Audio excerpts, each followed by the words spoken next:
오늘 우리에게 주신 하나님의 말씀은 신명기 28장 1절에서 6절까지 말씀입니다. 구약성경 304면 신명기 28장 1절에서 6절까지 말씀을 한 목소리로 함께 읽겠습니다. 내가 내 하나님 여호와의 말씀을 삼가 듣고 내가 오늘 내게 명령하는 그 모든 명령을 지켜 행하면 내 하나님 여호와께서 너를 세계 모든 민족 위에 뛰어나게 하실 것이라. 내가 내 하나님 여호와의 말씀을 청종하면 이 모든 복이 내게 임하며 내게 이르리니 성읍에서도 복을 받고 들에서도 복을 받을 것이며 내 몸의 자녀와 내 토지의 소산과 내 짐승의 새끼와 소와 양의 새끼가 복을 받을 것이며 내 광주리와 떡반죽 그릇이 복을 받을 것이며 내가 들어와도 복을 받고 나가도 복을 받을 것이니라. 아멘. 시온 찬양대가 하나님께 찬양 드립니다.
아멘.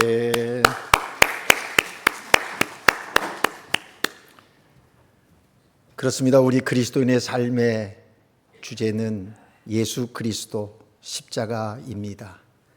그 십자가의 사랑 안에서, 그 은혜 아래서 일상의 삶을 살아가는 하나님의 사람들인 것이죠. 우리 옆에 앉은 사람들과 이렇게 한번 인사 나눌까요? 복 많이 받으세요.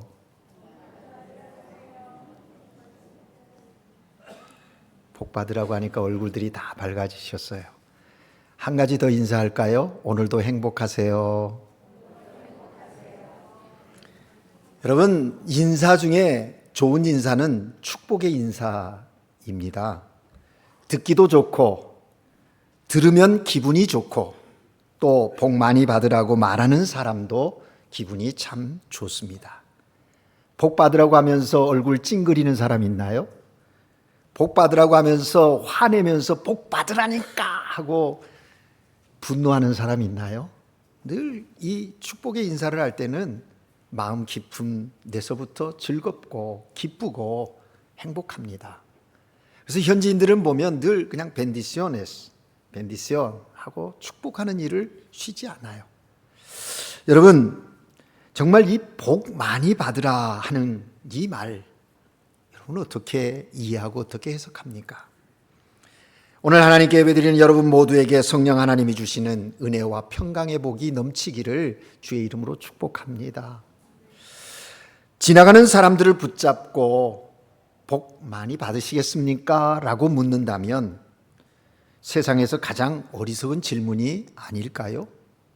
왜냐하면 세상 사람들 중에 복이 싫다고 하는 사람은 아무도 없기 때문입니다. 잘 모르는 사람도 복 많이 받으세요 하면 고마워요 하고 가지 않겠습니까? 알겠습니다 하고 가지 않겠습니까? 물론 너무 복을 찾으면 천박해 보일까 염려해서 아니요, 지금 이 정도면 괜찮습니다 라고 말함으로써 나는 마치 욕심 없는 자인 것처럼 그런 마음을 갖고 있다고 드러내고 싶은지 모릅니다. 그러나 그 사람 마음 속에도 여전히 복에 대한 기대와 또 복 받고자 하는 속마음은 있을 것이라 하는 것이죠. 그래서 복이 참 좋습니다. 중국 사람들은 복 하면서 너무 복을 그리니까 복복자를 거꾸로 붙여놓는다죠. 네, 쏟아지라고. 네. 여러분, 세상이 말하는 복, 그리스도인들도 그 복을 싫어하지는 않습니다. 그렇다면 그리스도인으로서 하나님의 사람으로서 복에 대한 이해와 태도는 어떠해야 하는가? 우리가 한번 정리해야 한다라는 것입니다. 여러분, 오늘 우리가 읽은 본문 신명기 28장은 성경 전체를 통해서 복을 이야기할 때 대표적인 본문으로 쓰여지기도 하고 가장 많이 거론되어지는 그런 본문입니다. 신명기 전체 중에 가장 긴 장이기도 하죠. 신명기 28장을 그래서 축복장이라고도 합니다. 그런데 오늘 우리가 읽은 이 본문, 우리는 6절까지만 읽었지만 28장 1절에서 14절은 복에 대해서 이야기합니다. 짧은 14절인데 복이라는 단어가 수없이 반복되어져 있는 것을 보게 됩니다. 그런가 하면 15절에서부터 66절까지는 저주에 대한 이야기를 합니다. 하나님께서 모세를 통해서 지금 가나안에 들어가야 할 이 세대들을 향하여 설교하는 마지막 설교의 내용 중에 복에 대해서 이야기하고 있는데 복과 저주를 말씀하고 있다는 거예요. 그들에게 복만 얘기했으면 좋겠는데 왜 저주를 이야기하는가? 무려 4배에 가까운 정도의 구절이 저주에 대한 말로 가득 차 있다는 겁니다. 그런데 여러분, 저주를 다시 뒤집으면 너희가 이런 일을 하면 저주를 받게 될 것이다 라는 이 말을 뒤집으면 너희가 그런 일을 하지 않으면 복받게 되는 거야 라고 하는 말씀으로 우리가 받을 수 있다라는 것이죠. 그러니까 하나님은 복에 대한 이야기를 하시는데 그리스도인들도 복에 대한 바른 이해와 또 바른 태도를 가져야 한다라는 것입니다. 왜냐하면 하나님은 복 주시는 하나님이시거든요. 세상 사람들이 신앙을 가지면 많이 복복하면 건강하지 않은 신앙이라고 이야기합니다. 그렇지 않습니다. 잘못된 복에 대한 이해와 태도를 가지고 있으니 그것이 건강하지 않은 것이지, 참된 복의 개념을 가지고 이해를 하고 복에 대한 태도를 가지면 그건 정말 건강한 신앙이라는 것이죠. 그렇다면 여러분, 성경에서 말하는 복은 무엇입니까? 우리 그리스도인이 이해하고 받아야 할 복은 어떤 것일까요? 복이라고 번역된 히브리어는 베라카라는 말인데 이 베라카는 바라크라고 하는 동사에서 파송되어 나온 말입니다. 바라크라는 이 동사는 무릎을 꿇다라는 그런 의미이거든요. 따라서 우리에게 주시는 하나님의 복, 그것은 뭐냐? 전능하신 여호와 하나님 앞에 무릎을 꿇음으로, 겸손하게 무릎을 꿇어서 받는 것이 복이다. 그렇게 정의할 수 있다라는 것입니다. 그렇습니다. 여러분, 진정한 복은 무릎을 꿇어서 얻는 것이기에 교만한 사람은 복을 받을 수 없습니다. 교만한 사람은 무릎을 꿇는 것보다 자신의 노력, 내가 뭔가를 열심히 해서 쟁취하고자 하는 마음이 더 많은 것이죠. 그러나 사람이 스스로 노력해서 쟁취하는 것은 복이 아닙니다. 복이 아니에요. 복이라고 하는 것은 쟁취하는 것이라기보다는 받는 것이기 때문에 그렇습니다. 쟁취하는 것은 자신이 온갖 스트레스를 받으면서 애써서 억지로 해보아서 내가 취하는 것이죠. 내가 붙드는 거예요. 내가 소유하는 거예요. 내가 뭔가를 애쓰고 노력해서 얻겠다고 하는 데서 출발하는 것이죠. 그러니 그런 사람은 겸손할 수가 없습니다. 그걸 이루었다고 해도 겸손해지지 않아요. 교만해져요. 내가라는 자기를 드러내는 일들이 많다는 것이죠. 그러나 받는 것은요, 내가 수고하지 않아도, 때로는 내가 애쓰지 않아도 주어지는 거예요. 위로부터, 하나님께로부터 주어지는 복, 그것이 진정한 복이고 성경에서 말하는 복이다라는 것입니다. 여러분, 우리가 복 받으세요, 복입니다, 내가 복 받은 사람입니다 라고 할 때는 적어도 이러한 고백이 있는 겁니다. 하나님 앞에 무릎 꿇어 하나님이 내게 주신 은혜입니다 라는 그런 정의가 있는 것이죠. 그래서 오늘 우리가 읽은 본문 2절 끝부분에 보면 이렇게 얘기합니다. 이 모든 복이 내게 임하며 내게 이르리니 라고 말합니다. 이 모든 복이 내게 임하고 내게 이를 것이다. 우리는 여기서 두 가지 동사를 주목해야 합니다. 임하며 이르다, 이르리니 라는 두 가지 동사예요. 이 벤드란, 소브레띠, 이 때 알칸사란, todo estos bendiciones. 두 가지 단어예요. 벤드란, 알칸사란. 여러분, 두 번째 쓰인 이르리니라는 원어, 그 원어의 뜻은 뭐냐면 온다, 벤드란, come 이런 뜻이거든요. 복이 우리에게 온다는 것입니다. 우리가 복을 쫓아가는 것이 아닙니다. 우리가 복을 찾는 것이 아니라 복이 우리에게 오는 것이 진정한 복임을 정의하고 있는 것입니다. 그리고 앞서 쓰인 임하며라는 말은 붙잡다, 따르다 라는 뜻이거든요. 때 알칸사란, 붙잡는 거예요. 누가요? 내가 붙잡는 게 아닙니다. 이 모든 복이 내게 이르리니, 너를 따르리니, 너를 붙잡으리니. 복이 우리를 붙잡는 거고 복이 우리를 따른다고 여기 말씀하고 있는 거예요. 여러분, 여기에 오묘한 진리가 숨겨 있습니다. 우리가 하나님의 말씀을 잘 듣고 순종하면 복을 받는 것은 틀림없습니다. 그런데 놀라운 것은 우리가 복을 구하거나 가져오지 않아도 그 복이 저절로 우리를 따라와서 우리를 붙잡는다, 이런 내용이에요. 여러분, 이 한 구절의 말씀의 깊은 의미를 깨달으면 복이라는 건 이런 거구나 하는 복에 대한 바른 이해를 갖게 되고, 그러면 우리는 복에 대해서 어떤 태도를 가져야 할 것인가 하는 것을 깨닫게 되는 것입니다. 그러기에 우리는 겸손한 사람으로 하나님 앞에 나아가 무릎을 꿇는 것입니다. 그리고 오직 하나님만이 복의 근원이심을 믿고 고백하는 것이지요. 여러분, 기억하십시오. 복의 근원은 오직 하나님뿐이십니다. 다른 그 무엇에서 찾으려고 하지 마십시오. 하나님으로 말미암고 하나님께로부터 오는 것이 복임을 잊지 마셔야 합니다. 그래서 우리는 그분 앞에 겸손하게 무릎을 꿇고 주시는 복을 받아 누리는 것이지요. 이런 전제를 가지고 오늘 본문 말씀을 이해하고 접근해야 하는 거예요.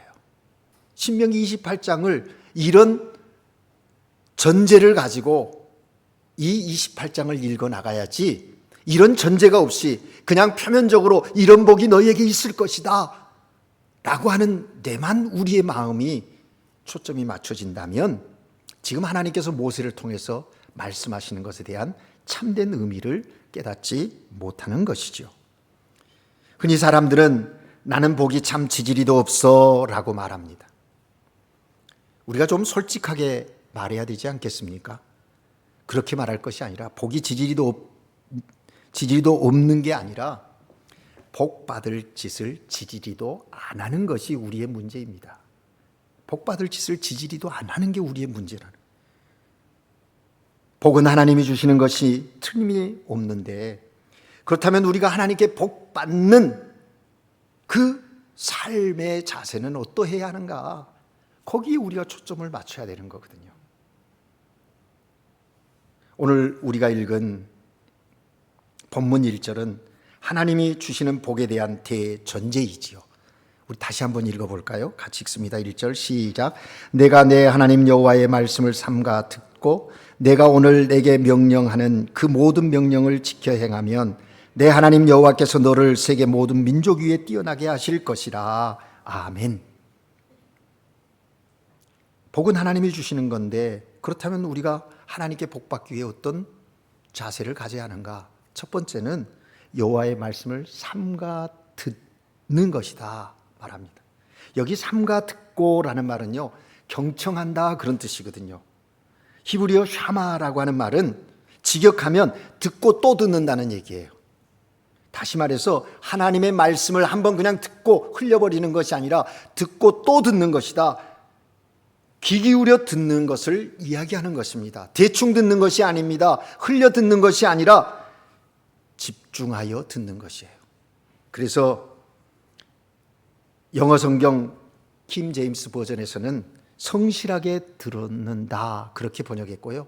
새 번역 개역 성경에는 귀담아 들어라, 귀담아 듣고 그랬어요. 집중하여 듣는 겁니다. 귀담아 듣는 거예요. 소홀히 듣는 거, 건성으로 듣는 것이 아니라 듣고 또 듣는 거예요. 여러분, 하나님의 말씀은 우리가 한 번 읽고 무슨 공부를 하듯이 끝내는 게 아니라 반복해서 듣는 거예요. 또 듣는 거예요. 그런데 과거에 들었던 말씀이 은혜가 되었는데 오늘 또 들어보니까 그때 은혜보다 또 다른 은혜를 우리가 경험하는 거 아닙니까? 그래서 말씀을 계속 듣는 거예요. 여러분, 하나님은 말씀하시는 하나님입니다. 우리에게 너희는 나를 봐라 그렇게 말씀하시지를 않아요. 성경에 보면 내 말을 들으라, 내게 와서 들으라고 말씀하세요. 듣는 자세가 중요하다는 거예요. 근데 어떻게 들어요? 삼가라고 했어요. 집중하여 들어라, 귀를 기울여 들어라, 귀담아 들으라고 말씀하시는 거예요. 우리가 하나님과의 관계에서 이 태도가 중요하다는 것이죠. 두 번째는 뭡니까? 그의 모든 명령을 지켜 행하면 그랬습니다. 여기 그는 물론 여호와 하나님이시지요. 그런데 이 대목은 그 앞에 나오는 삼가 듣고와 연결되어진, 다시 말해서 삼가 듣는 목적이 뭐냐? 그것은 지켜 행하기 위함이다 라는 것이죠. 결국 1절의 핵심은 여호와의 목소리를 잘 듣고 순종하여 지켜 행하는 것, 그것이 하나님의 복을 누리는 자의 태도라고 말씀합니다. 이것은 2절에도 그대로 반복되어지고 있죠. 내가 내 하나님 여호와의 말씀을 청종하면, 그래서 이 청종이라는 말은 뭐냐면 듣고 순종하는 거거든요. 대충 듣는 게 아니라 성실하게 듣고 귀담아 듣고 그 말씀을 순종하는 것, 그것이죠. 그렇습니다. 여러분, 하나님의 말씀을 귀담아 잘 들으십시오. 그리고 지켜 행하십시오. 그것이 하나님이 주시는 복을 누리는 방법입니다. 누리는 우리의 태도라고 하는 것이죠. 그렇다면 여러분, 도대체 신명기 28장에 말씀하고 있는 복의 내용들은 뭡니까? 어떤 복을 언급하고 있습니까? 오늘 우리가 6절까지만 읽었지만 14절까지 보면 4절에서 5절, 11절, 12절에는 자녀의 복, 생업의 복, 손으로 하는 모든 일에 복을 주시겠다고 말씀하십니다. 모든 일에 복을 주시겠다. 또 다른 이들에게 뒤지지 않는 복을 주시겠다고 13절에 이렇게 말합니다. 여호와께서 너를 머리가 되고 꼬리가 되지 않게 하시며 위에만 있고 아래 있지 않게 하시리라. 아멘. 하나님이 말씀하시는 거예요. 이 복이 주어진다는 거예요. 그런가 하면 적들과 싸움에서도 승리하게 하신다. 7절에 말씀합니다. 여호와께서 너를 대적하기 위하여 일어나 적군들을 내 앞에서 패하게 하신다. 하나님이 패하게 하신다는 거예요. 그 적군들이 한 길로 와서 7길로 도망가게 하겠다는 겁니다. 한 길로 공격해 집중해서 왔을지라도 여호와께서 저들과 대적하시니 저들이 패해서 7길로 도망간다. 7이라는 숫자는 완전한 숫자 아닙니까? 저들이 완전히 패하여 너희에게서 떠나가게 될 것이다. 놀라운 축복이 아닐 수 없습니다. 어디 이런 복만입니까? 어디서나 주어진다고, 하나님이 주신 복은 어디서나 주어진다고 말씀하세요. 3절에 보니까 성읍에서도 복을 받고 들에서도 복을 받을 것이며 라고 말씀하심으로써 하나님이 주신 복은 장소와 관계없이 우리에게 주신다고 말씀하세요. 6절에서는 내가 들어와도 복을 받고 나가도 복을 받을 것이다. 인앤아웃. 미국 캘리포니아 가면 유명한 햄버거 집이 있습니다. 햄버거 체인이 있는데 인앤아웃이거든요. 인 들어오고 나가고. 그 브랜드가 여기 이 말씀에 근거했어요. 크리스찬 기업이거든요. 네. 그거 예전에는 컵 밖에 크게 써놨는데 요한복음 3장 16절도요. 그런데 하도 미국에 말이 많으니까 컵 밑에 숨어 있어요. 거기에 요한복음 3장 16절. 여러분 놀랍지 않습니까? 들어와도 복을 받고 나가도 복을 받고. 무슨 얘기입니까? 들어가는 상황에서도 나가는 상황에서도 복을 얻을 것이라고 말씀하고 있는 것입니다. 그렇습니다. 여러분, 우리 인생의 어떤 상황에 처하든지 하나님께서 복을 주신다는 거예요. 여호와 하나님의 말씀을 삼가 듣고 지켜 행함으로써 하나님께서 주신 다양한 복을 너희들이 받아 누리라고 하나님은 모세를 통해서 이스라엘 2세대들에게 권면합니다. 어디 그뿐입니까? 오늘 이 시대를 살아가는 우리 그리스도인들에게도 동일하게 지금 말씀하고 계시는 것입니다. 여기까지 너무 좋지요? 그런데 여러분, 여기 매우 중요하고 더 근본적인 문제가 하나 남아 있습니다. 그것은 오늘 읽은 말씀을 어떤 입장에서 접근할 것인가 라고 하는 것이죠. 많은 분들은 1절과 2절 말씀을 하나님과 우리 사이에 체결된 계약서처럼 이해하는 겁니다. 어떤 한 꼰뜨라또로 생각하는 것이죠. 그래서 만약 내가 이것을 하면 나는 내게 이렇게 해주겠다. 조건부 계약서처럼 이 말씀을 이해하는데 문제가 있습니다. 그러다 보니까 하나님의 복을 받으려면 조건에 맞는 행함이 있어야 한다. 조건적인 복을 하나님이 지금 얘기하고 계신다 생각하는 것이죠. 마치 복을 얻는 것을 물건을 가지고 싶으냐? 그러면 돈을 내라 라고 하는 것과 같이 생각하는 것이죠. 그런데 여러분, 하나님이 우리에게 주시겠다고 하는 복이 정말 그런 걸까요? 하나님은 그런 분이실까요? 우리가 뭔가를 해야 거기에 맞는 프리미엄을 주는 그런 하나님이실까요? 그런 거 하지 않으면 벌을 내리는 그런 쫀쫀한 그런 하나님이실까요? 우리는 여기서 한번 생각해 봐야 합니다. 한 가지 예를 들어서 제가 설명을 하려고 합니다. 어느 도시에 멋진 액세서리 공예점이 있다고 생각해 보십시다. 젊고 잘생긴 주인 총각이 작업대에서 액세서리 작업을 합니다. 액세서리를 만드는 것이죠. 다양한 재료를 붙이고 깎고 자르고 접고 펴서 꽃 모양도 만들고 앙증스러운 동물도 만들고 정말 참신해 보이는 그런 액세서리 제품들을 만드는 거예요. 그래서 점포에는 그가 만든 액세서리들이 보기 좋게 진열되어 있고 가격이 붙어 있습니다. 이 점포에 한 아름다운 아가씨가 들어섰습니다. 아가씨는 그곳에 진열된 액세서리를 하나 둘 보면서 홀딱 반한 거예요. 돈을 내고 하나를 삽니다. 또 그 다음 날 와서 또 돈을 내고 하나를 샀습니다. 그런데 가지고 싶은 게 너무 많은 거예요. 아름다운 게 너무 많은 거예요. 그럴 때 어떻게 해야 됩니까? 값을 지불해야죠. 값을 또 내고 사는 거죠. 하나 가져갈 때마다 값을 지불해야 합니다. 이런 이 아가씨를 우리는 뭐라고 말할 수 있어요? 액세서리를 사는 아가씨. 그죠? 그런데 이 아가씨의 이야기는 여기서 끝나지 않습니다. 아가씨는 액세서리에 반하여 하루를 멀다 하고 이 공예점에 드나들다가 그만 어느새 자신도 모르는 사이에 이 액세서리를 만들고 있는 주인 총각에게 관심이 가기 시작했어요. 옮겨갔어요. 처음에는 그 솜씨에 반했습니다. 조금 후에는 그 남자의 생긴 얼굴이 멋있었습니다.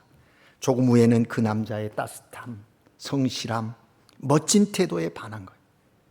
아가씨는 그 다음 날도 그 공예점에 드나들면서 결국 어떻게 됐어요? 두 사람이 사랑에 빠지게 되었습니다. 이제 이 아가씨는 액세서리를 사는 아가씨가 아니라 사랑에 빠진 아가씨가 된 것입니다. 이 아가씨의 눈에 들어오는 것은 이제 액세서리가 아니라 뭐예요? 그 주인 총각입니다. 이제 그 주인 총각이 없으면, 그 주인 총각을 보지 않으면 살아갈 수가 없는 그런 상황에 된 거예요. 그래서 드디어 두 사람이 결혼을 했다는 겁니다. 여러분, 이 아침에 왜 제가 이 예를 들어서 여러분에게 설명하겠습니까? 여러분, 이 이야기를 우리와 하나님의 관계에 한번 적용해 보시지 않으시겠습니까? 하나님께서 공예점 잘생긴 주인 청년이고 우리는 공예점에 드나드는 아가씨라고 생각해 보고 앞서 이야기한 이야기를 기억해 보십시오.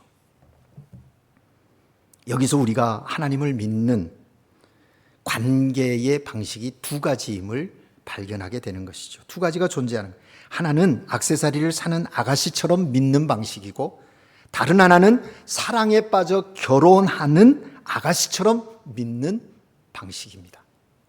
여러분은 어떤 방식으로 지금 하나님을 믿고 계시나요? 어떤 방식이냐에 따라서 삶이 완전히 다름을 확인할 수가 있습니다.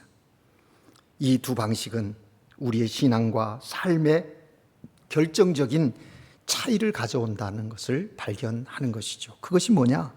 첫째는 기쁨의 차이가 있습니다. 기쁨의 차이가 있어요.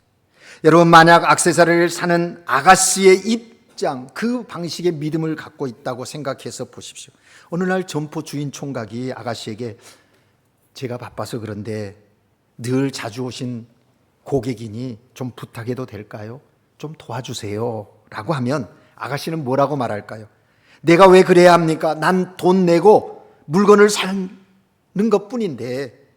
그리 거절할 것입니다. 아니면 예, 좋습니다. 제가 도와드릴게요. 그런데요, 저에게 뭘 주실 거예요?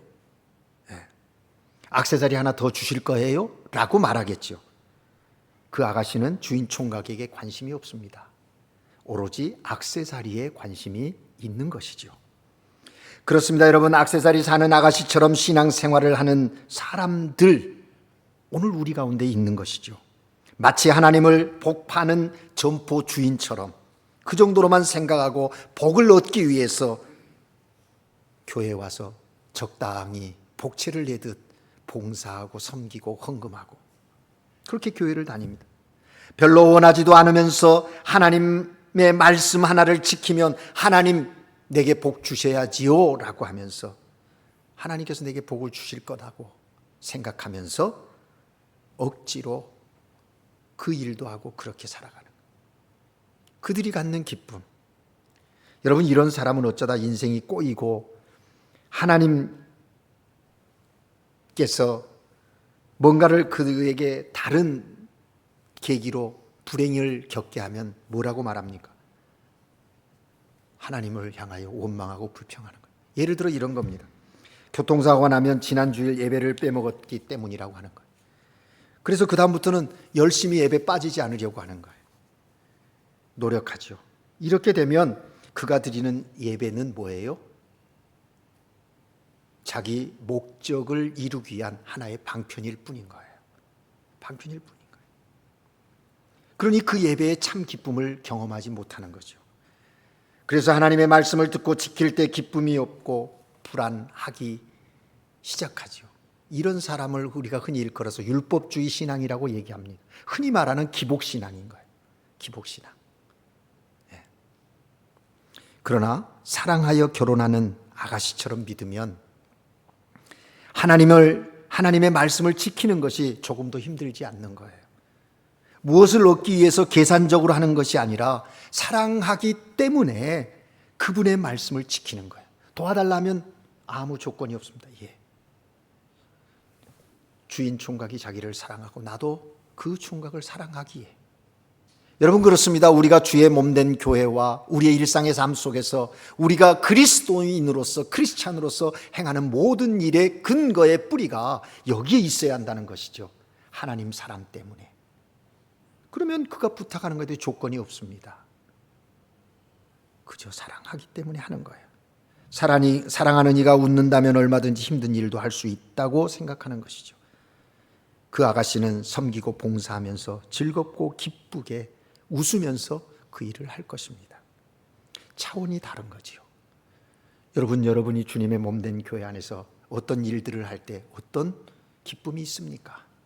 이 일을 하고 나서 나는 뭔가 하나님으로부터 받을 거야 하는 보상을 기대하면서 하고 있습니까? 아니면 단순히 하나님이 나를 사랑하시는 그 사랑이 너무 좋아서, 그 사랑이 너무 감격스러워서 그렇게 봉사하고 그를 위해서, 그분을 위해서 헌신할 때 우리 안에 샘솟는 그 기쁨은 세상이 주는 기쁨과 비교할 수도 없는 것이고, 누가 그것을 빼앗아 가려고 해도 뺏길 수 없는 그런 기쁨이 되는 것입니다.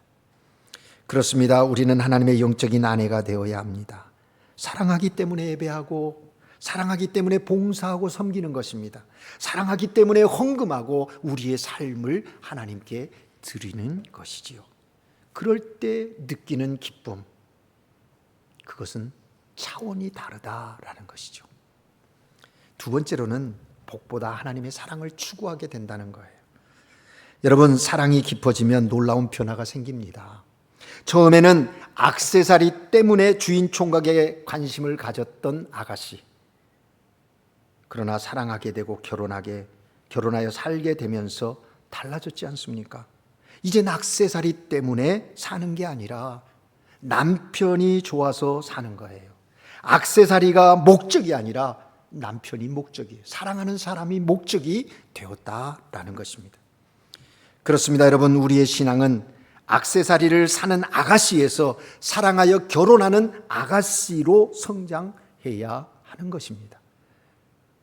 처음 신앙에는 잘 몰라서 복받기 위해서 교회 나올 수 있습니다. 믿음 생활 시작할 수 있습니다. 그러나 그 자리에만 머물러 있어서는 안 된다는 거예요. 성숙됨이 있어야 한다라는 것입니다. 처음엔 복을 받기 위해서 하나님을 믿습니다. 이때는 하나님은 복을 공급해 주시는 공급원일 뿐이지요. 얻고 싶은 복을 얻고 나면 미련 없이, 목사님 저는 그렇지 않아요. 근데 우리 속에 그런 모습 발견하고 깜짝 놀라지 않습니까? 여러분, 뭔가 필요해서 하나님께 간절히 기도하죠. 기도하고 하나님 이거 주시면, 주셨어요? 언제 그랬냐는 듯이 싹 잊어버리고 원점으로 돌아가서 자기 하고 싶은 대로 합니다. 이런 모습이 우리들에게 있잖아요. 미련 없이 돌아서 버리는 그런 신앙. 그러나 하나님께서는 그런 우리를 향하여 오늘 말씀하시는 거예요. 하나님께 대한 사랑, 그것이 목적이 되어야 한다. 하나님께 대한 사랑이 깊어지면 복 때문에 그분을 믿는 것이 아니라 그냥 하나님이 좋아서 하나님을 사랑하기 때문에 하나님을 믿는 그 신앙. 여러분, 이게 진짜 신앙입니다. 이게 진짜 신앙이에요. 다시 한번 우리의 신앙을 체크해 봐야 합니다. 나는 하나님을 왜 믿는가?